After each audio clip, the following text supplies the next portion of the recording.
Brother's mysterious ICU battle. From locked-in syndrome to a miraculous recovery, our long journey of hope. A week ago my brother was in his 30s and healthy. Today he's in the ICU with locked-in syndrome. December 15, 2023. The stroke doctor is concerned it may be locked-in syndrome, anyway. The original neurologist and attending physician basically made us believe there was no hope he was in there at all anymore. Yesterday the stroke team came in and assessed him, and that's where the new diagnosis, theory, came from. I don't know if I believe it or not. Is it good if he's still in there? Or is it cruel to even want that? We don't know if he'll ever get better. Very few people recover from LAS. He has an ongoing infection and inflammation in the brainstem. We don't want him to live in storage in a care home for 30 years, vented, unable to move or communicate, just existing instead of living.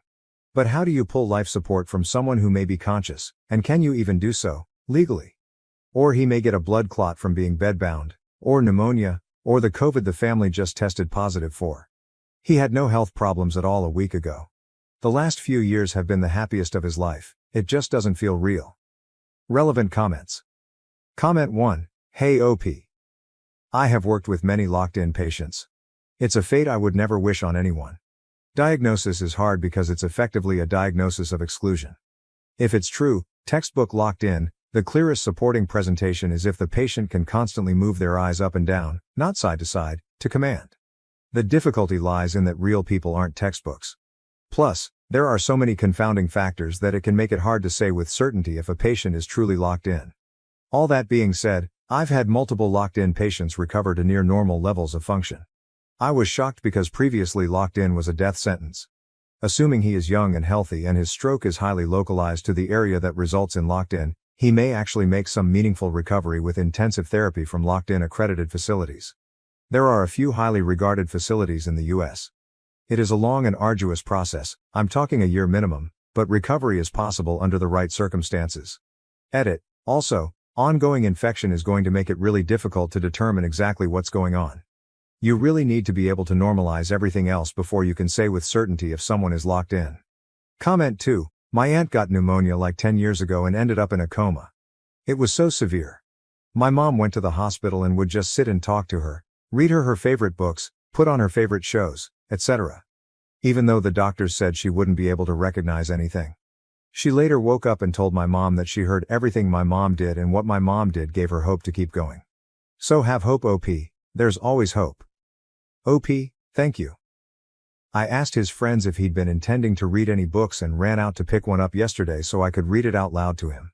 Unfortunately it's the Andromeda strain and I didn't realize the subject matter until buying it. Comment 3, you should read it, and once it gets to the climax just stop. Then be like, hey motherfucker, you can finish this once you're out of the coma, I'm leaving it right here for you.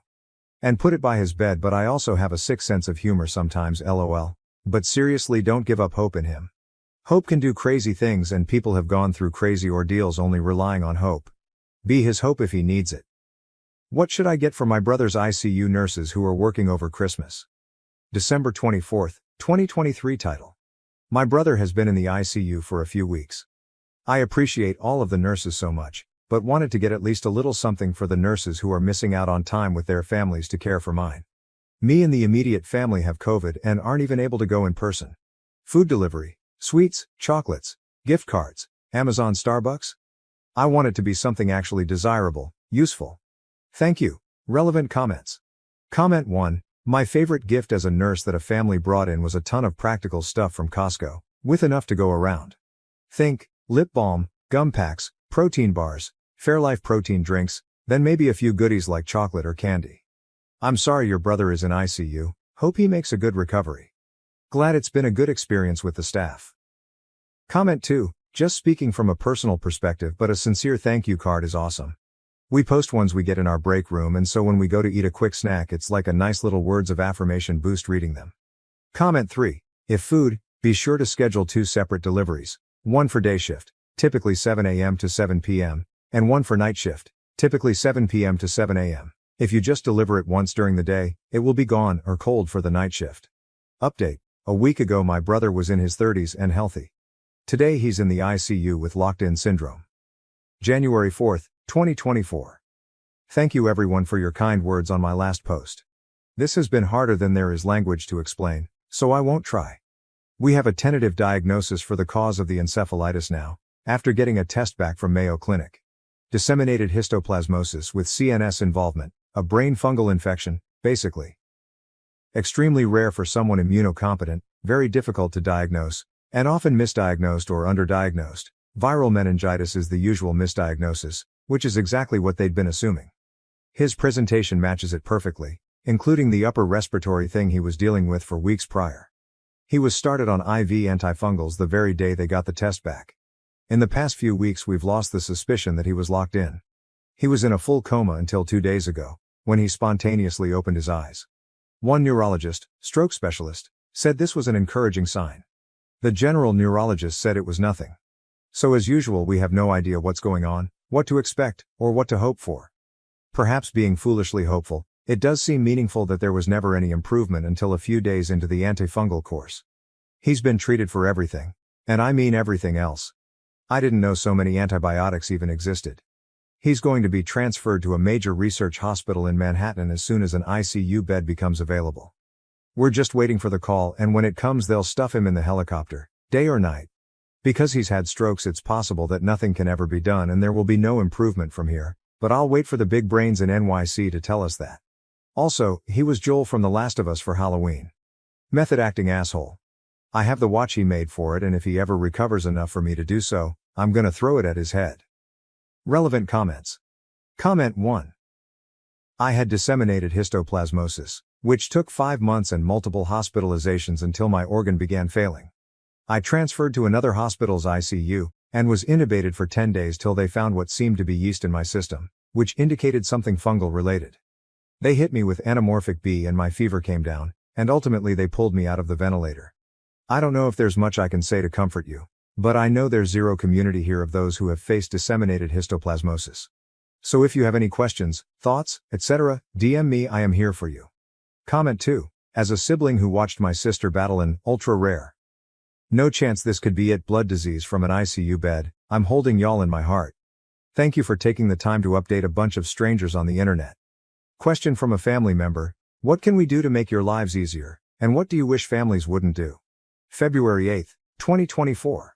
I saw a discussion here recently about how going to the nurse's station is frustrating and needy. I had no idea this was the case and had considered it less obnoxious than hitting the call button. Using a button or bell to summon someone always gives me the ick and felt inappropriate for non-emergencies. So in a vein similar to that, what should we the family do to make your life easier? What do you wish more families would do? And similar to the above, what do you wish families would stop doing? Relevant comments. Comment 1. Don't ask for stuff for yourselves. I'm here to help your family member, not get you a blanket, coffee, water, a new pillow, a different chair etc. Also feel free to help your family member adjust their blanket, change the channel, adjust the heat AC, charge their phone etc. You don't have to call me for that. Comment 2. Clustering care is super helpful. Hitting the call light is great, and when you do it's nice to think of other things you might need. For example, hey, I think my dad needs help to use the bathroom. Also, since it's 11 could we order lunch and change his sheets while he's up? And while you're in here, could you tell us when his next pain meds are due? It's not always going to be possible. Humans are not robots. People can be frequently incontinent, need pain meds, etc. But it's so nice to be able to knock out several tasks at once instead of coming in and out multiple times in an hour. To be clear, please use your call light when you need it. Don't wait if your loved one is sitting in a mess or wailing in pain just because you don't want to inconvenience us. Comment 3. Try to appoint one person to get updates from the doctors and nurses that can update the rest of your family. When grandma has 5 daughters visiting and calling for updates, it can be overwhelming. Don't come up to the nurse's station instead of using the call light, then stand there and wait. Don't order DoorDash and expect staff to run around looking for it or bring it to the room right when it arrives. Update. I wanted to give an update to my 2 posts from earlier this year. I know a few folks reached out to me. I'm sorry for not responding, as I wasn't in a place at that time to really do so. But your kindness, and the fact that total strangers on the internet genuinely cared, was a balm for me when I really needed it. The final diagnosis is an extremely rare autoimmune disorder called acute disseminated encephalomyelitis. The trigger isn't clear, but it can really be caused by almost anything. He had an upper respiratory infection prior to all this, which is a common trigger. He slowly emerged from his coma over the course of a month or 2, passing through different levels of consciousness and awareness, slowly. and was in fact locked in the early stages. He could only move his eyes to communicate. He received plasmapheresis treatments and started regaining mobility after that. It started with slightly moving his head side to side, slightly moving his lips, slightly twitching his fingers. Soon he was mouthing words and curling his toes. Adam apparently has a good prognosis for recovery, and the larger hospital we transferred to told us that there are no strokes in the brain, despite the initial hospital's assessment. The larger hospital has significantly more advanced MRI machines, which meant they could capture pictures the small regional hospital could not. This is something I wanted to bring up because I want to emphasize the importance of seeking that second opinion. Had we not transferred to the larger hospital, got the plasma treatment, got the new MRIs, we may very well have made different decisions regarding life support. I have no doubt other families in our position through the years have been forced to do just that. Do not give up until you have a diagnosis. As for how things are going now, he's been slowly regaining his mobility, and the neurologist told us we have no reason to believe he won't walk again. Cognitively, he is 100%. He doesn't remember the first 6 weeks or so after waking up from the coma, but does remember everything before getting sick perfectly. He weaned off the ventilator in March. He transferred to an inpatient rehab facility and was there for several more months. He's now home and doing outpatient rehabilitation. He can move every body part, though he has muscle wasting and will need to continue intense physical therapy to get out of the wheelchair. Being in hospitals for nearly a year is not without its own complications: sepsis at least once, pneumonia multiple times, so much MRSA and IV antibiotics, and a stage IV bedsore. But, considering where this started, it still feels like a miracle. 5 hospitals, 8 months. Please hold your family members close, and don't take for granted the amazing things your body does every day. It can all go haywire overnight. And to anyone who read these posts and cared for some strangers on the internet, thank you. Now to the next story, story 2. My brother asked for help after being cheated on again, but I refused because he abandoned me before. About 9 years ago, my brother's wife left him for another man. She was cheating on him all that time. My brother was devastated. They had married very young. I was always against it. I had my brother in my apartment for months. He had fallen into a severe depression, and I was the one who paid for his psychologist since he didn't have money and even lost his job because he didn't even want to move from the couch or bath. I even gave him a bath. I wasn't bothered by that. I did everything for my brother. She just left and blocked him from everywhere. She simply confessed to him that she'd been cheating on him for a year and that she was in love with that man. 4 years after that, when my brother was finally starting to feel better, she reappeared in everyone's life. The typical thing happened. She and her lover were no longer together. She had begun to receive psychological help and changed completely. She felt regretful, she was really sorry, etc. I told my brother all the time to cut off contact with her for the sake of his mental health. He didn't. I always had a bad feeling and I could smell the shit from afar. He started to justify her past actions all the time by saying that she changed. They were too young, she was having problems, etc., and he got angry when I told him that she is still a bitch. Shortly after that, they got back together and my brother cut off all contact with me because I didn't accept their relationship and he didn't want anyone to come between them. I told him to fuck off and we didn't talk anymore. Now my brother has reappeared at my house, after years without him wanting to talk to me, only to tell me that his wife cheated on him again, but this time they have children. In the past I would have let him in, hugged him and everything, but he has gone years without even inviting me to meet his children. He has not even spoken to me to congratulate me on my marriage or on my pregnancy. I even invited him to my wedding and he didn't come. I told him that at this moment I can't let him be in my house, which is actually true because I can't have that kind of stress. He told me that we are siblings and he needs me, but I told him that I needed him too, but he was never there and he cut me off for that woman. We had an argument and my husband ended up kicking him out because I was already crying. He's staying with our parents now and my mother just tells me it's not the time to hold a grudge against him and he needs me, but I can't forget how he didn't think twice before cutting off all contact with me for her. Relevant comments. Not understanding why people go back to cheaters like that. OOP, I don't understand it either, but the truth is that he had never gotten over that relationship. My brother went back to her because she basically sweetened his ear with things like that she was getting psychological help, that she was sorry for everything. She even came to tell me that she was really sorry for everything. Commenter, downvoted. You were way too involved in your brother's life. You bathed him because he was depressed. OOP, way too involved. No, I was giving him the support he needed. Some people are so depressed that they even need help bathing. I'm a nurse, I've taken care of people in the same state or even people who needed help eating or brushing their teeth. There is no consensus bot on AITA, but most comments were NTA update post, August 24, 2024, 1 week later. I have spoken to my mother because she kept trying to persuade me to talk to my brother. She came to see me since I cannot move too much. She basically told me that my brother is very sorry and I told her that then he should tell me that and not her. But my mother replied that my brother is too embarrassed about his actions. But I told her that I am not going to let her be any kind of mediator and my brother is old enough to speak for himself. I know he was sending her to insist that I talk back to him. My brother is an adult and can speak for himself. That said, 2 days ago my brother came to my house to talk about everything. He told me something that I always knew, which is that he never got over his ex-wife and he was always totally blind for her.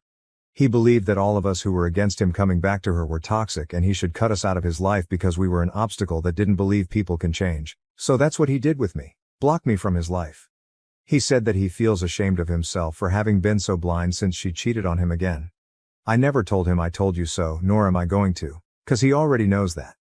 There were many people worried about whether their children were his, but I can assure everyone that they are. They look identical to him and luckily she was maybe faithful at the time. Anyway, after talking he apologized to me and told me that he needs me, but I told him the same thing as that day. I needed him too and he was never there. I forgive him for everything, but that doesn't mean that I want to go back to everything being like before, because I don't want to put myself in that situation again. He didn't even tell me what he's going to do with his wife and I don't want the situation to repeat. I never did anything expecting something in return, but it did hurt me a lot that he turned his back on me without thinking twice and only came back when things got bad for him. I had invited him to my wedding. Maybe foolishly believing that he would come, but he didn't even do that. I even kept a seat for him thinking he was maybe coming late. And I feel really dumb for doing that. I told him I'm sorry, but I want things to continue as before since I got used to not having him in my life and I don't trust that he won't use me as a nurse and therapist anymore. At first he didn't understand it and said that we are siblings and we should be united, but when I told him that he forgot that for years, he shut up. So that's it. I simply told him that I prefer to continue without contact with him as before, and I have made it clear to my mother that I want to spend these months peacefully. Maybe some will call me cruel and say I should think about my family, but I'm not going to let him treat me like she treated him. Relevant comment. To a heavily downvoted commenter in a back and forth exchange with a lot of assumptions on the commenter's part, only included because I liked OOP's response. OOP, I'm going to tell you just one thing because I'm not interested in reading your comment. Adult people talk about things face to face and don't hide behind their mother. Now to the next story, story 3. Our strong 5-year relationship collapsed in a single night, leaving me completely heartbroken by the harsh truth. My partner, 25M, is my 26F rock and I'm his. Literally he tells me that all the time, including yesterday. We've been together for 5 years and have a truly wonderful relationship. Always talking, laughing, comfortable with one another. Able to communicate healthily even when we disagree. After surviving abuse as a child and struggling with unhealthy romantic relationships in the past, the fact that we love each other in a respectful, secure and profoundly healthy way is truly my biggest blessing, and I wake up every day so happy and grateful for him. He is an incredible man with so much drive, intelligence, kindness and gifts to give the world. About a year and a half ago it came up for the first time that we saw ourselves getting married one day. It was such a beautiful moment and it rocked my world to have been vulnerable, said those words, and had him say them too. Since then it's been something incredibly happy that I get to hold in my heart and look forward to. The subject has come up sporadically since then, but I haven't wanted to push it too far since we are young and it is very much an eventually thing. Both of our parents are divorced and he comes from money. He got a lot of strong advice growing up not to marry young and to protect his assets, to see it from a more financial view than I ever have thought of it. Nevertheless, the thought makes me happy and we often daydream about the future we'll build together. The little house in New Hampshire we hope to buy and the dogs and chickens we'll have. These are conversations he participates in and brings up on his own all the time. I want to be able to talk casually about the marriage aspect too, go to bed with a sleepy can't wait to marry you, or love of my life, but for some reason recently whenever the subject has come up he's clammed up and made it feel really serious. This culminated maybe 2 months ago with a really weird conversation in which I sensed he might not have processed what marriage really means in the way that I had, and that he wasn't ready to be talking about this in the way that I was or as much as he had let on. I told him I don't want to put a gun to his head, this is just something that makes me happy to think about and talk about, and I tell him everything. I said I love him for him. I'd wait as long as he needs, but that I firmly didn't want to bring up the subject again until he was comfortable discussing it. I wanted to relieve the pressure on him, and I haven't mentioned it since. Well, yesterday we spent a really lovely day getting lunch and hiking with my family. They live far away so we don't see them very often. My stepsister and her fiancé were there as well, and of course there was a little bit of light conversation about their upcoming wedding. My BF was his usual friendly, easygoing self. I noticed he seemed quiet on the way home and later that evening, so I asked if he was worried about work, but he just said he was tired from a long day traveling. I made him a drink, kissed him on the forehead like I always do, and promised we could do whatever he wanted to relax that night. Just did what I normally do when I can tell he's stressed, try to show empathy and take care of him. But then as I'm making dinner he comes over to me and drops this bomb. He came over to me crying and said spending time with an engaged couple and even barely talking about their wedding had sent him into a panic and he didn't know if he could ever see himself getting married. I was completely blindsided. I tried to parse what he was saying, but it was like my brain was stuck. Evidently he had been locking himself in his office at work all week crying about this. I kept asking him why he would say he wanted to marry me if he didn't. He said he was lying, basically. That he wanted to give me what he knew I wanted to make me happy. I could only just stare at him open-mouthed. I kept trying to pinpoint if he was saying to me, I don't think I'll be ready to get married for a long time. Or I don't think I'll ever be ready to get married, and I really don't think he knows himself. I don't think he has put any kind of mature thought into marriage at all. It was like talking to a scared child. He kept saying stuff about not knowing where his career will lead or if he'll have money. He has a great job, an outstanding network, and is definitely not poor. Neither of us are. And I was just like, we're a partnership. You wanted to be with me yesterday. You want to be with me today. Do you want to be with me tomorrow? Yes, he said. I said, well, that's all that matters. We have a life we love and we'll take on the future together when it comes. I'm devastated. He left for his mother's house and I don't know when he'll be home. I cannot take another sleeping pill or my heart will stop, but I can't sleep a wink. I literally spiked a 100-degree fever and spent all night sweating and freezing. I had no idea it was possible to be in so much pain it makes you physically sick. This person is the bedrock of my life. We have always had rock-solid confidence that we can trust each other, be vulnerable around each other and be our full authentic selves without inhibition or fear of judgment. We share everything together and we are best friends. He even said that over and over as he sobbed and told me he loved me and that he didn't want to get married. Hours ago I had the most beautiful and solid relationship in the world. Now I don't know if we're going to break up. I'm reeling. I feel like I've been stabbed in the back by my safe space. The earth fell out from under me and I don't even know what to think anymore. TLDR, my boyfriend of 5 years held in all his fears about marriage and commitment and they all exploded out at once, and now our amazing and healthy relationship could completely sink out of nowhere. Update. I just want to say thank you to every person who commented. I was in an absolute state while writing my original post, and truly thought 8 people would see it. I read every comment. The kind and empathetic advice I received gave me a little bit of hope and peace as I waited, and that was basically the only reason I was able to eat lunch those first 2 days. I want to thank all of you for that. The long and short of it is, he left me. I called him the next day asking when he would come home. He'd told me he needed a day to think. But he was talking like we were broken up. I asked him to at least tell me we're still together. He wouldn't, so yeah. He just torched it in pretty much an instant. I had been leaning a lot on the kind words I received from folks who reassured me that one fight does not need to derail everything we've built over the last 5 years. I took the perspective that the question of marriage was something that we'd need to discuss seriously and hopefully through therapy to arrive at what both of us want. I had no idea he would just upend the table with no warning, without ever expressing his feelings or giving us the chance to address it with even a single conversation. So many of the comments I received revolved around the question, is not marrying him a deal breaker for you? Would you be okay with simply a long-term relationship? I don't know. I would have to search my soul for that answer. But I didn't even get the chance. He made that choice for me. 5 beautiful years and he just fucking left. Needless to say, there were a million better ways to do this while honoring his fears and feelings while still showing me an ounce of respect as his partner and someone who loves him. This owed a conversation. And even if we still reached the same conclusion, I would understand. But this, it's not what I deserve. I did see him one night and we have been texting. He said all of this awful stuff about how he was just trying to tell me everything I wanted to hear and how I wouldn't like the person he really is underneath all of his people pleasing. He's got a lot of this don't talk about it, just run in his family. Including in his parents' relationships. My partner has always said he doesn't respect this kind of behavior and talked vehemently about how his values are different. Then he just did the same thing. Although when I wrote my original post I wanted nothing more than to continue living our happy day-to-day together, given this entire nightmare, space is the only thing that can do anything for either of us at this point. He has no idea what he's feeling or how to talk about it in a healthy way. My dad had the simplest take and yet said it best. He's immature. He needs to work on himself, and I hope he does. As for me, I'd be an idiot to still want to marry him knowing this is the kind of thing he's capable of. So we've got to break our lease. Apartment hunting while still reeling from this 180 flip of my life has been terrible. We moved to this city together, and pretty much every friend I have I met through him, so I'm really scared it will mean losing a lot of other people I love too. It's going to be expensive and miserable to live on my own, and I'm still grieving my sweet love and the life I thought we were going to have together. I gave 5 years of my life and so much of myself to being one half of that partnership.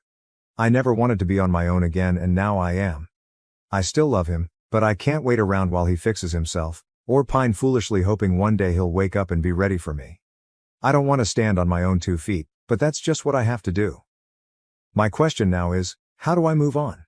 If when we do eventually talk, what can I even say? TLDR, he left and a lot of people were right, I didn't have the relationship I thought I had.